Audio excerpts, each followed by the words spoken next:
काजल का जन्म 20 जुलाई 1990 को इनका जन्म महाराष्ट्र के तेघरा, बेगूसराय में हुआ था।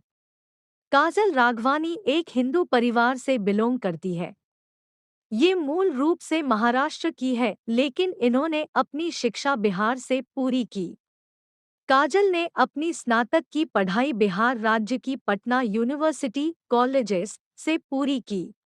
काजल राघवानी के घर में उनके माता पिता के अलावा एक बहन व दो भाई हैं।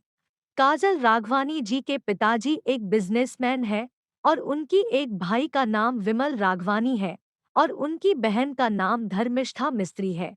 16 साल की उम्र में काजल राघवानी ने वर्ष 2011 में भोजपुरी फिल्म इंडस्ट्री में फिल्म सुगना डेब्यू मूवीज से काजल राघवानी अपने अभिनय करियर की शुरुआत की। इसके बाद काजल 2013 में फिल्म रिहाई में नजर आई। उन्हें इस फिल्म से ऐसा नाम मिला कि एक के बाद एक लगातार कई फिल्में मिल गई। इसके बाद काजल ने 2013 में ही भोजपुरी फिल्म ने सबसे बड़ा मुजरिम में नजर आई। इसके बाद काजल 2018 में फिल्म आशिक आवारा ने अभिनय करती नजर आई। काजल अब तक 50 से ज्यादा भोजपुरी फिल्मों में अभिनय कर चुकी है।